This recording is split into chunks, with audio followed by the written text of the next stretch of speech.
Your marketing isn't broken. Your sales process is. If you've fired an agency, maybe two, and you're still not seeing revenue move the way it should, by the end of this video, you'll know exactly where that leak actually is. And it's not where you think.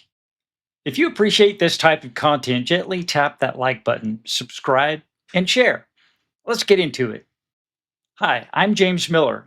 I was part of the team that grew a specialty composites company from $10 million to $43 million before it was acquired by a Fortune 100 company for $123 million. We didn't do that by guessing. We did it by tracking exactly where revenue was being won and lost inside our own sales process. And that's what I help business owners do now through programs within Solo Growth AI. Sales velocity advantage, voice equity, and the whale hunting advantage. Here's the pattern I see over and over. A business owner hires an agency, leads start coming in. A few weeks go by, revenue doesn't move. So they fire the agency and hire a new one. The same thing happens. Leads come in, revenue doesn't follow. And now you fired two agencies and they're no closer to an answer. At some point, you have to ask if two different agencies running two different strategies both produce the same result.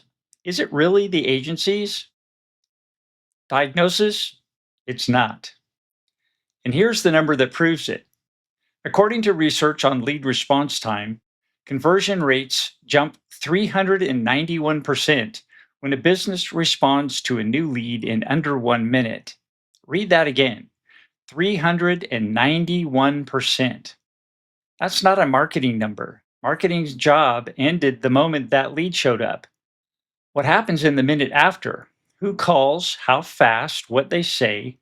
That's a sales process number, and almost nobody is tracking it. There's a name for this gap. It's called the final mile problem.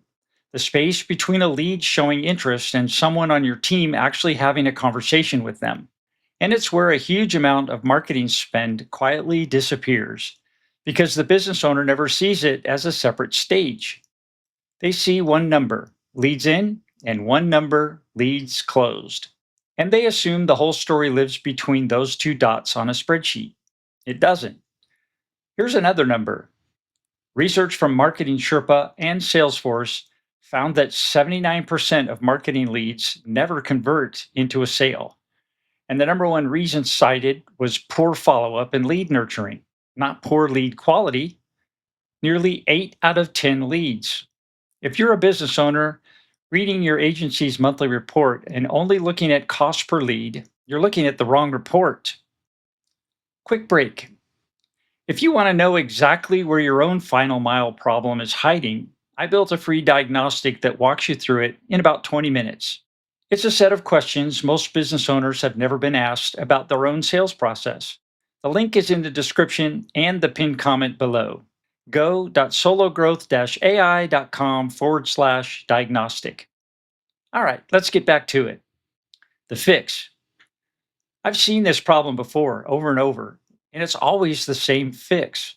You need a repeatable, predictable, profitable, and then scalable marketing and sales engine aligned to work together.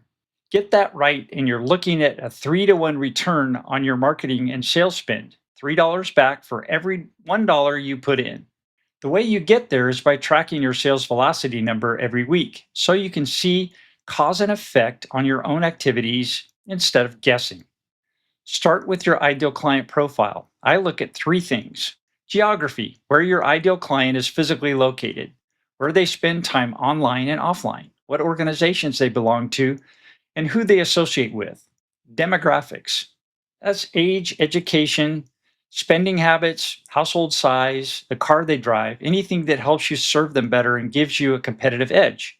And psychographics, this is the most important one because this is how they think, what they want, what they fear, what actually moves them to act. Once you know who they are and what drives them, the next work is your offer and how it's positioned. You need a plan for how sales converts leads quickly once they come in and how marketing creates demand for what you're offering. Get that running on a repeatable, predictable, profitable basis, and scaling becomes the next opportunity. And as you build this engine, control it. document the process with SOPs or standard operating procedures. So, if it's not the marketing specifically, what actually needs to change? The quickest approach starts with treating the handoff, the moment a lead arrives, to the moment someone or your automated funnel process follows up. Make it its own stage in your weekly tracking with its own number attached to it. A more advanced tactic is to create a gate called MQL to SQL. That's marketing qualified leads to sales qualified lead, where no lead is passed from marketing to sales until it passes the sales qualification test. But we'll leave that for another episode. Back to our simple handoff. It's not a vague sense of we follow up pretty quick. Far from it. It's an actual number, minutes to first contact, number of follow up touches, and where in that sequence people go quiet. Once you can see that number every week, you stop guessing whether marketing failed you and you start seeing exactly where the process is leaking revenue that you already paid to generate. That's the shift. Stop auditing your agency. Start auditing the 60 minutes after the lead shows up, where the lead came from, and what motivated them to reach out to you. That's where this actually starts getting fixed. Here's an example. I was working with a client a while back. Let's call her Sandra. When I did her diagnostic assessment call, she told me she had over 5,000 opportunities sitting in her pipeline, an estimated $90,000 in deal value, and a win rate under 3%. I asked her about her sales cycle length, and she genuinely didn't know. She wasn't tracking it at all, so that number was effectively zero information. It could have been 9 months, it could have been anything. That's the point. If you're not tracking it, you don't have a number, you have a guess. She had a great offer and delivered a wonderful service. Her business was making money, but she was living through feast or famine months, churning through thousands of leads just to close 2 new clients a month. She was doing all of it manually, spending hours every week on follow up, calling people back, actually having the conversation. The gap between when a prospect reached out by phone, email, text, or mail and when she actually responded was days, sometimes weeks. She noticed that when she did respond quickly, prospects were far easier to enroll. So we started tracking her sales velocity number. She automated follow ups and routed every lead into one place she could actually measure. Within a short stretch, her sales cycle, the number that used to be a complete unknown, came down to about 30 days.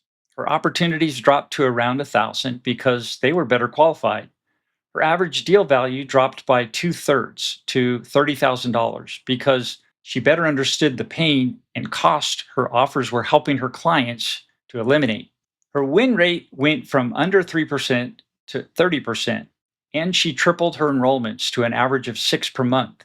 She also said the quality of her clients went up, and this made her life much more enjoyable and less stressful.